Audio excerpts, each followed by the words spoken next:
Hi friends, welcome back to Sana's edu tips. കഴിഞ്ഞ ക്ലാസ്സിൽ നമ്മൾ PC ബുള്ളറ്റിൻ്റെ സയൻസ് ക്വസ്റ്റ്യൻസ് കുറച്ച് പരിചയപ്പെട്ടിരുന്നു. ഇന്ന് അതിൻ്റെ സെക്കൻഡ് പാർട്ടാണ്. അപ്പോൾ LP UP LDC പോലുള്ള എക്സാംസിന് യൂസ്ഫുൾ ആയിരിക്കും. അപ്പോൾ നേരെ നമ്മുടെ സെഷനിലോട്ട് പോവാം. ക്വസ്റ്റ്യൻ നോക്കാം. സിന്നബാർ ഏത് ലോഹത്തിൻ്റെ അയിരാണ്? സിന്നബാർ എന്ന് പറയുന്നത് മെർക്കുറിയുടെ അയിരാണ്.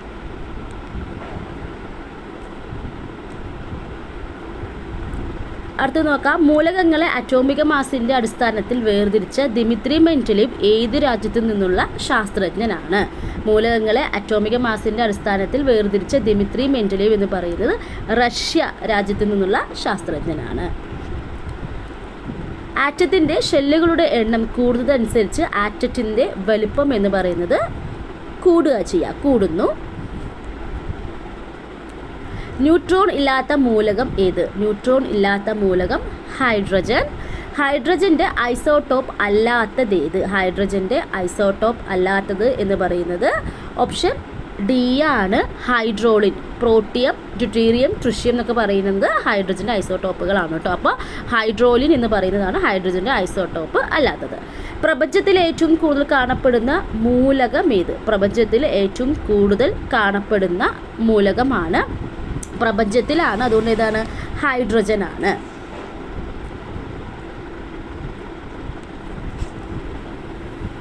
അടുത്ത ക്വസ്റ്റ്യൻ. ഭൂവൽക്കത്തിൽ ഏറ്റവും കൂടുതലായി കാണപ്പെടുന്ന മൂലകം ഏത്? ഭൂവൽക്കത്തിൽ ഏറ്റവും കൂടുതലായി കാണപ്പെടുന്ന മൂലകം എന്ന് പറയുന്നത് ഓക്സിജൻ ആണ്. വജ്രം, ഗ്രാഫൈറ്റ് എന്നിവ ഏത് മൂലകത്തിൻ്റെ രൂപാന്തരമാണ്? വജ്രം, ഗ്രാഫൈറ്റ് എന്നിവ ഏത് മൂലകത്തിൻ്റെ രൂപാന്തരമാണ്? കാർബൻ്റെ ആണ്. ബയോഗ്യാസിലെ പ്രധാന ഘടകം ഏത്? ബയോഗ്യാസിലെ പ്രധാന ഘടകം എന്ന് പറയുന്നത് മീഥെയ്ൻ ആണ്.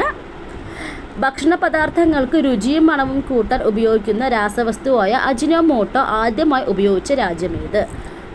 ഭക്ഷണ പദാർത്ഥങ്ങൾക്ക് രുചിയും മണവും കൂട്ടാൻ ഉപയോഗിക്കുന്ന രാസവസ്തുവായ അജിനോമോട്ടോ ആദ്യമായിട്ട് ഉപയോഗിച്ച രാജ്യം ജപ്പാനാണ്.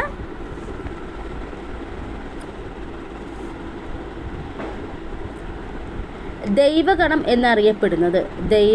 എന്നറിയപ്പെടുന്നത് ഹിഗ്സ് ബോസൺ ആണ്.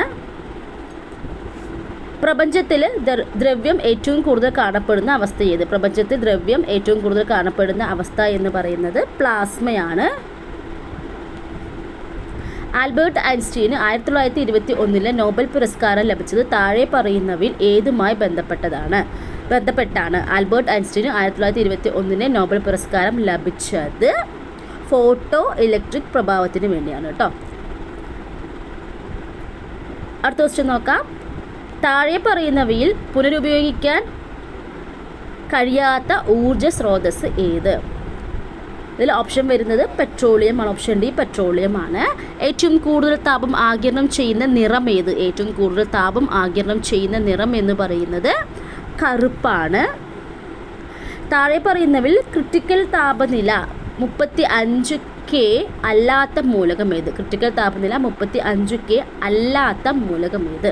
അത് നൈട്രജൻ ആണ് കേട്ടോ. അപ്പോൾ ക്രിട്ടിക്കൽ താപനില എന്ന് പറയുന്നത് ബേരിയത്തിൻ്റെയും ഓക്സിജൻ്റെയും കോപ്പറിൻ്റെയും എല്ലാം 35K ആണ്. നൈട്രജൻ്റെ ക്രിട്ടിക്കൽ താപനില എന്ന് പറയുന്നത് 126.4K അല്ലെങ്കിൽ 126.2K എന്നും കാണുന്നുണ്ട്.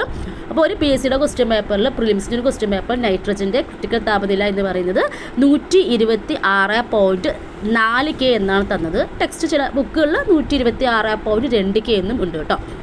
ജസ്റ്റ് ഒന്ന് നോട്ട് ചെയ്തേക്കുക. ദെൻ സൂര്യനിൽ നിന്നുള്ള താപം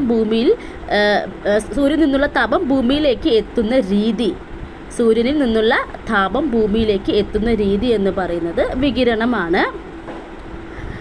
ഞെട്ടറ്റു വീഴുന്ന ഒരു ആപ്പിളിൻ്റെ ചലനം ഏത് ചലനത്തിന് ഉദാഹരണമാണ്? ഞെട്ടറ്റു വീഴുന്ന ഒരു ആപ്പിളിൻ്റെ ചലനം എന്ന് പറയുന്നത് ഓപ്ഷൻ ബി നേർരേഖാ ചലനത്തിന് ഉദാഹരണമാണ്.